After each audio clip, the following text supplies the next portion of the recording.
பேராசிரியர் நிர்மலா தேவி வழக்கில் சிபிசிஐடி தாக்கல் செய்த இறுதி அறிக்கையை சிறிட்ட கவரில் தாக்கல் செய்ய ஸ்ரீவில்லிபுத்தூர் மகளிர் நீதிமன்ற நீதிபதிக்கு உயர்நீதிமன்ற மதுரை கிளை உத்தரவிட்டிருக்கிறது. கூடுதல் விவரங்களை எமது செய்தியாளர் சந்திரனிடம் கேட்கலாம். சந்திரன், விவரம் என்ன? வணக்கம். அருப்புக்கோட்டை தனியார் கல்லூரி பேராசிரியர் நிர்மலா தேவி மற்றும் ஆராய்ச்சி மாணவ முருகன் கருப்பசாமியை சென்று கல்லூரியில் படிக்கும் மாணவிகளை தவறான பாதைக்கு அழைத்ததாக கூறி ஒரு ஆடியோ வெளியானது. அதன் அடிப்படையில் சிபிசிஐடி இந்த வழக்கு பதிவு செய்து இவர்கள் 3 பேரையும் கைது செய்துள்ளது.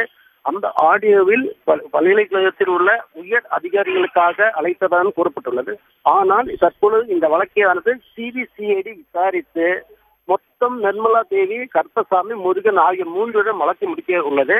அதே நேரத்தில் அவர்களுக்கு ஆடியோவில் குறிப்பிட்டுள்ள உயர் அதிகாரிகள், வேந்தர், பல்கலைக்கழக பதிவாளர், துணைவேந்தர், சம்பந்தப்பட்ட துறையின் செயல்முறை யாரையும் விசாரிக்கவில்லை. எனவே சிபிசிஐடி இந்த வழக்கை விசாரித்தால் சரியான முறையில் விசாரணை நடக்காது. எனவே இந்த வழக்கை சிபிஐக்கு மாற்ற வேண்டும் என அகில இந்திய மாதர் சங்கத்தின் சார்பில் சிவந்தி என்றும் மனு தாக்கல் செய்தார்.